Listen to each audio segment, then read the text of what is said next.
حضرت ابو ذر غفاری رضی اللہ عنہ نے سید الانبیاء صلی اللہ علیہ وسلم سے نصیحت کی درخواست کی تو آپ صلی اللہ علیہ وسلم نے ان کو چند نصیحتیں فرمائیں۔ اوصیک بتقوی اللہ فإنہ ازین لامرک کلہ، تقوی سے رہو، اللہ سے ڈرو کہ میں تم کو تقوی سے رہنے کی وصیت کرتا ہوں، تقوی سے رہنے کی تعلیم فرمائیں، یہ دین و دنیا دونوں کے تمہارے کام بنا دے گا۔ تقوی سارے کاموں کو بنانے والا ہے یہ تقوی۔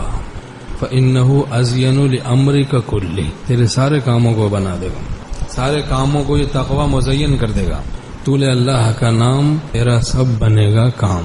ومن یتق اللہ یجعل لہ مخرجا ویرزقہ من حیث لا یحتسب، جو گناہوں سے بچے گا اللہ تعالیٰ فرماتے ہیں اللہ اس کے لیے مخرج بنا دے گا، ایسی جگہ سے اس کو رزق عطا کرے گا جہاں سے اس کو گمان بھی نہیں ہوگا۔ سبحان اللہ۔ اور علیک بتلاوت القرآن وذکر اللہ عز وجل فإنہ ذکر لک فی السماء ونور لک فی الارض، لازم کر لو اپنے اوپر تلاوت کلام اللہ کو اور ذکر اللہ کو، اس سے تمہارا ذکر آسمان میں ہوگا اور زمین میں تمہارے لیے نور ہوگا، زمین میں نور ہوگا۔ اللہ تعالی ہم سب کو توفیق تلاوت نصیب فرمائے، توفیق ذکر اللہ نصیب فرمائے۔ ہمارا شعر ہے مریض الفت کرو تلاوت کلام مولا شفائے دل ہے، تو تلاوت کلام اللہ روز اس کا اہتمام ہو، ذکر اللہ کے کلام سے دل کا زنگ دور ہوتا ہے، حدیث پاک میں مضمون ہے دل کا زنگ دور ہوتا ہے۔ حضرت ابو ذر غفاری رضی اللہ عنہ اور نصیحت کی درخواست کرتے، فرماتے میں کہتا قلت زدنی، اور نصیحت کیجیے۔ سبحان اللہ۔ پھر آپ صلی اللہ علیہ وسلم نے ایک نصیحت یہ فرمایا علیک بطول الصمت فإنہ مطردۃ للشیطان وعون لک علی امر دینک، کہ لمبی خاموشی اختیار کرو، اس سے شیطان تم سے دور رہے گا، بھاگے گا، دینی کاموں میں مدد ملے گی۔ اب ہم میں سے بعضوں کو بک بک بک بک کرنے کی بیماری ہوتی ہے، اس کی غیبت کی، اس کی غیبت کی، اس پر بہتان لگایا، جناب یہ فحش بات کی، گالی گلوچ، بس زبان گندی ہے ہر وقت۔ تو بھائی بری بات سے بہتر خاموشی ہے، خاموشی سے بہتر اچھی بات ہے، اچھی بات کرنا۔ ایک حدیث پاک میں من صمت نجا، جو خاموش رہا نجات پا گیا۔ کتنے فتنوں سے آدمی خاموشی سے محفوظ رہتا ہے۔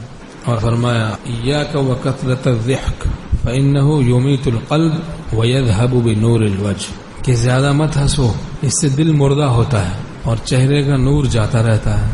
غفلت کی ہنسی نہ ہو، گناہ کر رہے ہیں ہنس رہے ہیں، نیک دوستوں میں ہنسیں بولیں، اعتدال رہے گا انشاءاللہ تعالی۔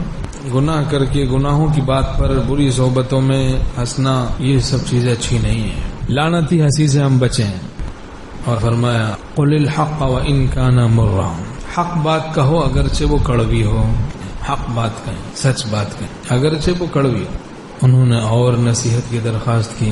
آپ صلی اللہ علیہ وسلم نے فرمایا لا تخف فی اللہ لومۃ لائم، اللہ کے بارے میں لوگوں کی لعنت ملامت کی پرواہ نہ کرو، دین کے بارے میں حق بات کہنی ہے، دین پہ چلنا ہے، اب داڑھی رکھنی ہے، نظر کی حفاظت کرنی ہے، شرعی پردہ اپنے گھروں میں نافذ کرنا ہے، خلاف شرع دعوتوں میں نہیں جانا ہے، مایوں میں، مہندی میں، تیجے میں، 40ویں میں، برسی میں، سالگرہ میں نہیں جانا۔